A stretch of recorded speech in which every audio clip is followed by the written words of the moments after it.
So current అఫైర్కి సంబంధించి ఈరోజు Nobel బహుమతి అయితే దక్షిణ కొరియా రచయిత్రికి సాహిత్య నోబెల్ బహుమతి అయితే ఇవ్వడం జరిగింది. వచన కవిత్వం రాసినటువంటి హాన్ కాంగ్కు ప్రకటించిన నోబెల్ కమిటీ హాన్ కాంగ్ అనే ఒక రచయిత్రికి రావడం జరిగింది. దక్షిణ కొరియా రచయిత్రి అయినటువంటి హాన్ కాంగ్కు సాహిత్య నోబెల్ దక్కడం జరిగింది. చరిత్రలోని గాయాలను, మానవ జీవితంలోని దుర్బలత్వాన్ని అద్భుతమైన వచన కవిత్వం ద్వారా కాంగ్ ఆవిష్కరించారని నోబెల్ కమిటీ ప్రశంసించింది. సాహిత్య నోబెల్కు ఎంపికవడం ద్వారా ఈ అవార్డును గెలుచుకున్న తొలి ఆసియన్ మహిళగా రెండో దక్షిణ కొరియా వ్యక్తిగా కాంగ్ చరిత్ర సృష్టించారు. ఆమె తొలి నవల అయినటువంటి బ్లాక్ డీర్ 1998లో మార్కెట్లోకి రావడం జరిగింది. మాంసాహారం మానేసి శాకాహారిగా మారుదామని ఒక మహిళ తీసుకున్న కఠిన నిర్ణయం కారణంగా జీవితంలో ఆమెకు ఎదురైన అనుభవాల సమాహారంగా వచ్చినటువంటి ది వెజిటేరియన్కు బూకర్ ప్రైజ్ కూడా లభించడం జరిగింది. ది వెజిటేరియన్కు రావడం జరిగింది. మొత్తానికైతే ఆమె పేరు తీసుకున్నట్లయితే హాన్ కాంగు అండ్ ఇంకొకటి మనకు తొలి ఆసియన్ మహిళ అండ్ రెండవ దక్షిణ కొరియా మహిళగా కూడా ఆమె చరిత్ర సృష్టించడం జరిగింది. తొలి నవల తీసుకున్నట్లయితే బ్లాక్ డీర్ 1998లో మార్కెట్లోకి రావడం జరిగింది. ఇది మొత్తానికి నోబెల్ సాహిత్య అవార్డు అందుకున్నటువంటి హాన్ కాంగ్ గారు.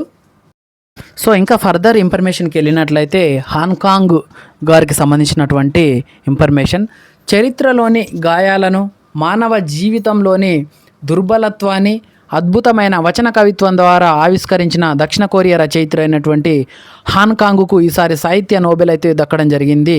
కవిత్వంలోని పాత్రల ద్వారా మహిళల జీవితాల్లోని విషాదాలను, వారి పట్ల తన సహానుభూతిని 53 ఏళ్ల హాన్ కాంగ్ మనసుకు హత్తుకునేలా చెప్పారని నోబెల్ కమిటీ చైర్మన్ అయినటువంటి అండర్స్ ఆల్సన్ పొగడడం జరిగింది.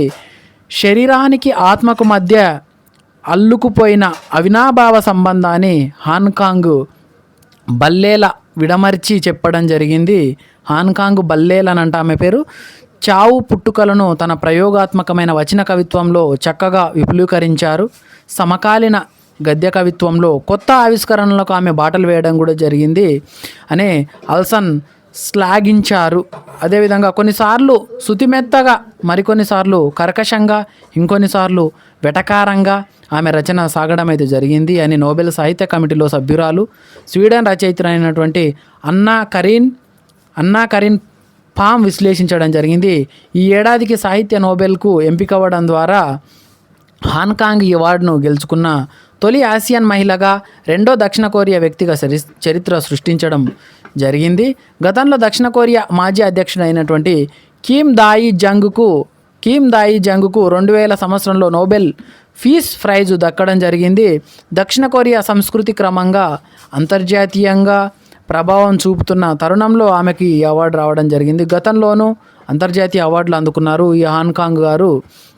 2016లో తీసుకున్నట్లయితే ది వెజిటేరియన్ రచనకు అంతర్జాతీయ నోబెల్ బూకర్ ప్రైజు రావడం జరిగింది. మాంసాహారం మానేసి శాకాహారిగా మారుదామని ఒక మహిళ తీసుకున్న కఠిన నిర్ణయం కారణంగా జీవితంలో ఆమెకు ఎదురైన అనుభవాల సమాహారంగా ఈ పుస్తకాన్ని రాయడం జరిగింది.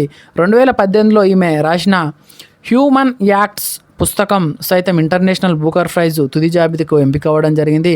1998లో ఆమె రాసిన తొలి నవల అయినటువంటి బ్లాక్ డీర్ మార్కెట్లోకి రావడం కూడా జరిగింది. The vegetarian, green lessons and human acts, the white book వంటి రచనలు ఇంగ్లీష్లోకి అనువాదం అవ్వడం జరిగింది.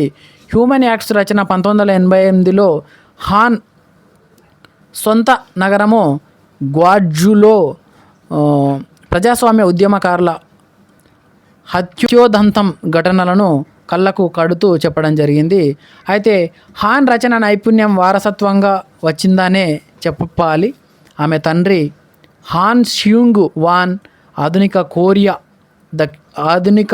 కొరియా రచయితల్లో లబ్ధ ప్రతిష్ఠుడిగా పేరొందడం జరిగింది. ఈమె గ్వాడ్జు సిటీలో జన్మించిన కొన్నాళ్ళకే కుటుంబం సియోల్ సిటీ దగ్గరలోని సుయూరి ప్రాంతానికి తరలిపోవడం జరిగింది. హాన్ అక్కడి నుంచి హాన్సీ విశ్వవిద్యాలయంలో పుస్తకాలు తిరగేసి కొరియా సాహిత్యంపై మక్కువ పెంచుకున్నారు.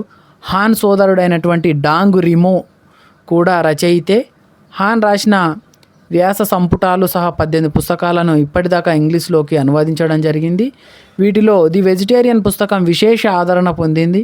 సాహిత్య నోబెల్ను ఎక్కువగా యూరప్, ఉత్తర అమెరికా రచయితలకు కట్టబెడుతున్నారన్న విమర్శల నడుమ దక్షిణ కొరియా నుంచి హాన్కాంగ్ ఈ అవార్డును గెలుచుకోవడం గమనార్హం.